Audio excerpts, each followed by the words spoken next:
भारत की आज़ादी की मांग जब शुरू हुई थी सन 1933 से, तभी से दलितों का एक बहुत बड़ा वर्ग खुद को हिंदू धर्म से अलग बताते हुए और खुद ब्राह्मण विरोधी बन गया और ये कहा गया कि ब्राह्मण उन्हें प्रताड़ित करते हैं, क्षत्रिय प्रताड़ित करते हैं। किसने कह दिया क्षत्रिय ब्राह्मण प्रताड़ित करते हैं आपको? और आज कुछ लोग कह रहे हैं हम सरस्वती को नहीं मानेंगे, सरस्वती देवी नहीं थी, सरस्वती के पास डिग्री कितनी थी। किसने कह दिया तुम्हें कि सरस्वती के पास डिग्री थी? कौन से ब्राह्मण ने आपसे कहा कि सरस्वती के पास डिग्री थी? सरस्वती को डिग्री की आवश्यकता ही नहीं थी, क्योंकि सरस्वती खुद ज्ञान की देवी है। जिस तरह अग्नि देवता हैं, जो ज्ञान की एक ज्योति फूटती है मन के अंदर जन्म के बाद, वही ज्ञान है। और शास्त्रों में कहा गया कि सरस्वती की पूजा करो। पूजा का मतलब ये नहीं है कि सिर्फ एक फ़ोटो लगा दो सरस्वती की और बस पूजा करते रहो। सरस्वती की पूजा में ज्ञान का उल्लेख किया गया है, ज्ञान का सदुपयोग।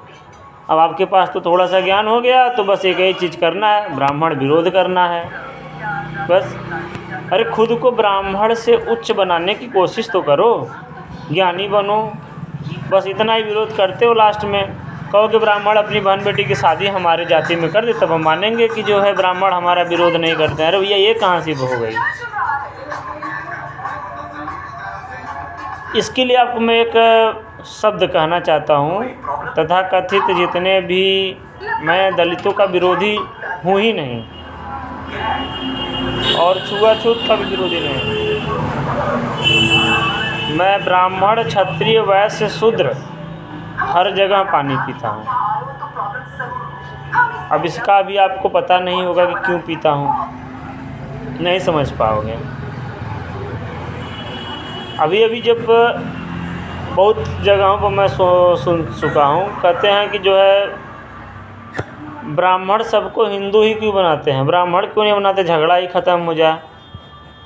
हिंदू हमारा एक धर्म है।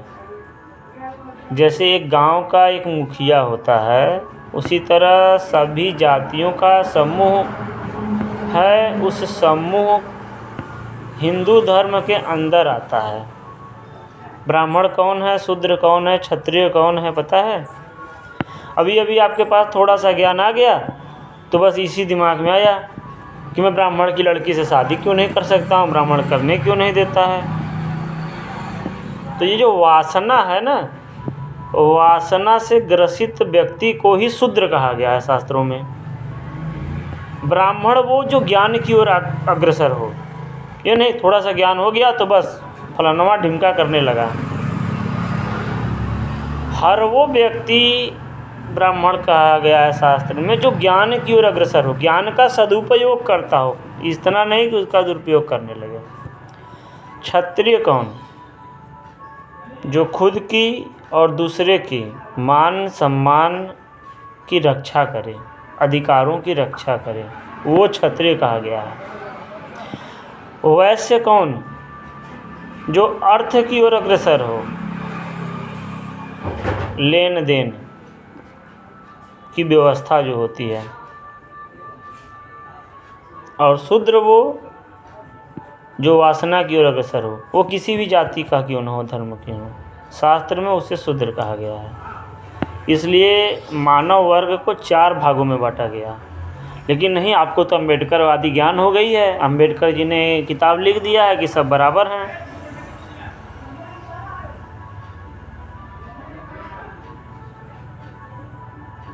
इतना ज्ञान हो गया है, लगभग 99% लोग पढ़े लिखे हैं, फिर भी अन्याय हो रहा है। भारत को आज़ाद हुए 75 साल पूरे हो गए हैं। कोई किसी की ज़मीन हड़प लेता है, कोई दलित ही किसी दलित की ज़मीन हड़प लेता है, क्षत्रिय भी क्षत्रिय का ज़मीन हड़प लेता है, शूद्र ही शूद्र का हड़प लेता है। तो ज्ञान की कमी नहीं है, जूते की कमी है। ज्ञान सबके पास है, लेकिन उस ज्ञान का उपयोग कौन कहाँ कर रहा है उस विशेषता से बांटा गया है। अब जाति बांटी गई है तो जाति मानव वर्ग बांटा गया है, जाति में वर्ग बांटा गया नहीं है, मानव वर्ग है, 4 वर्गों में, 4 वर्णों में बांटा गया है। अब आपको जाति की लगी है दलित। दलित का ये मतलब नहीं है कि ये गरीब है तो दलित है, उसकी भी एक अलग वर्णन है। अब आपको बस ये है कि मैं दलित हूँ, मैं ब्राह्मण में शादी करूँगा, बस यही तो वासना, यही आपको जो है शूद्र बनाता है। तो शूद्रता से ऊपर उठोगे तभी ब्रह्म ज्ञान पाओगे। अब ब्रह्म ज्ञान के मतलब नहीं है कि आप जो है ब्रह्मा हो जाओगे, मैं ब्रह्मा हो जाऊँगा, मैं आपसे बात कर रहा हूँ तो मैं ब्रह्मा हो गया। खुद को एकाग्र करो, खुद को विकसित करो और अच्छा बनाओ। अच्छा बनने के चक्कर में दूसरों को मत गिराओ। अब मैं खुद अच्छा बनने के चक्कर में आपको गिराने लगूं तो ये मेरी कोई विशेषता नहीं हुई, ये मेरी दुर्गुणता है। और बौद्ध कौन थे? बौद्ध धर्म मानने की बात करते हो, बौद्ध धर्म अपना लो। बौद्ध क्षत्रिय ही थे। कहाँ जन्मे थे बौद्ध? आप कहते हो सरस्वती के पास कितने डिग्रियाँ, भैया बौद्ध के पास कौन सी डिग्री थी? अंबेडकर ने डिग्री दिया था बौद्ध को।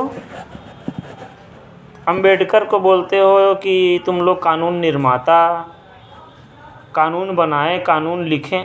कानून अंबेडकर नहीं लिखे थे, कानून मंडल के अध्यक्ष थे, उन्हें अध्यक्ष चुना गया था। 32 डिग्रियां बताते हो, एक डिग्री लेने में कितना साल लगता है? बोलते हो अंबेडकर दलित थे और 32 डिग्री कर लिए। कहाँ से दलित थे भैया? दलित शब्द वास्तव में, अगर तुम लोगों को लगता है कि दलित दलित, तो दलित हर वो व्यक्ति है जो किसी भी जाति का हो लेकिन अर्थ शक्ति से कमज़ोर हो। जातिगत आरक्षण कर दिया, चलो कर दिए 10 साल 15, अब उसी पर बने रहना चाहते हो। गरीब कौन नहीं है? गरीबी जाति देख कर आती है। तो बस ये सीधे सीधे मुस्लिम लीग का फैलाया हुआ एक भ्रमजाल है और कुछ नहीं। प्रमाण आपको चाहिए तो सन 1933 में जब भारत की आज़ादी का जिक्र हुआ था, भारत के टुकड़े करने का पूरा प्रोपेगेंडा उसी समय तैयार हो गया था।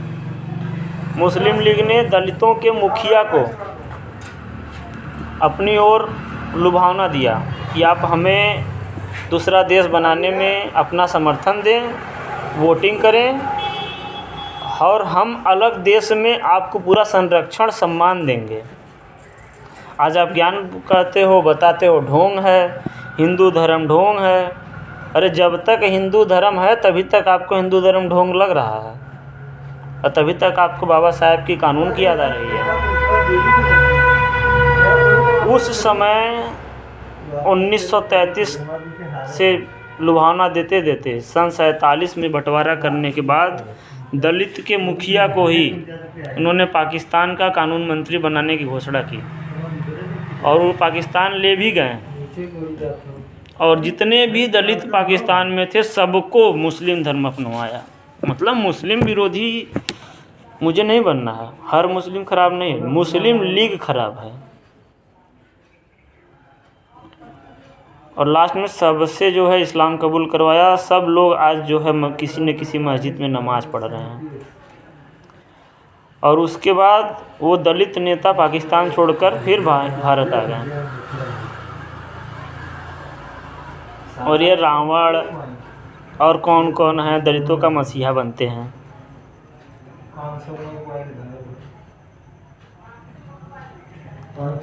मुद्दे की बात करो ना, मनुवाद की बात क्यों करते हो? चलो ठीक है, किसी ने मनुवाद बनाया, शास्त्र है, शास्त्रों की ओर पढ़ो, वेदों को पढ़ो, वेदों में क्या लिखा गया है। पढ़ना आ गया है आपको, कहते हो कि देवी की पूजा। अच्छा तो शक्ति में, देवी में औरतों को क्यों दिखाया गया है? ये प्रतीक है कि औरत, कहते हो औरतों को जो है कभी शिक्षा की अधिकार नहीं मिली। औरत हमारे देश में शिक्षा के चरम पर पहुंची हैं। आज़ादी के बाद नहीं, आज़ादी के पहले से भी एक से एक वीरांगनाएँ हुई हैं, रही हैं। शिक्षा से लेकर के युद्ध शास्त्र से लेकर के हर शास्त्र में। तो मुस्लिम लीग के इस भड़काऊ क्षेत्र से बाहर आओ और हिंदू धर्म को पहचानो। न ब्राह्मण बुरा है, न ब्राह्मणवाद बुरा है। हाँ, जैसे परिवार में 100 लोगों के परिवार में एक गलत होता है, तो हो सकता है भाई लाखों ब्राह्मणों के बीच में कोई एक रहा होगा, दुर्व्यवहार किया गया होगा। इसका मतलब ये थोड़ी है कि ब्राह्मण खराब, ऐसी बातें नहीं हैं। सच्चाई को समझो, जानो। और ये जाति व्यवस्था, वर्ण व्यवस्था एक सुरक्षा की दृष्टि से बनाई गई है, ताकि एक दूसरे का सम्मान बना रहे। छुआछूत की कोई भावना नहीं है। छुआछूत की भावना भी थी, उस पर कभी और चर्चा करेंगे। कोई भी हो, कुछ लोग कहते हैं कि मैं भगवान की पूजा क्यों करता हूँ, भगवान की पूजा न करूँ, भगवान हमें क्या देते हैं, मूर्ति पूजा क्यों करते हो। कुछ लोग ईसाई धर्म अपना लेते हैं। मैं भगवान की पूजा क्यों करता हूँ, मैं बता रहा हूँ। अब उसके पीछे कारण है कि मैं रावण को भगवान क्यों नहीं मानता हूँ, राम को क्यों मानता हूँ। क्योंकि मैं राम के रूप में, राम के आदर्शों की पूजा करता हूँ। खुद को राम के समतुल्य बनाने की कोशिश करता हूँ। कुछ उनके गुणों को खुद में उतारना चाहता हूँ। तो इसी तरह हम हिंदू मूर्ति पूजा करते हैं। और कभी कभी बहस बहुत होती है कि हिंदू के पास देवता बहुत हैं, किसी एक को मानते नहीं हैं। सभी एकमात्र श्री रामचंद्र जी ऐसे हुए जो सभी देवी देवताओं के देवी देवता पूजनीय थे, और उन्होंने अन्याय को मिटाने के लिए, मानव समाज को सीख देने के लिए एक साधारण मानव बनकर धरती पर जन्म लिया और दुनिया को ये सिखाने की कोशिश किया कि राज कैसे करना चाहिए, परिवार कैसे चलाना चाहिए, हर एक जाति के बीच समन्वय समानता कैसे रखनी चाहिए।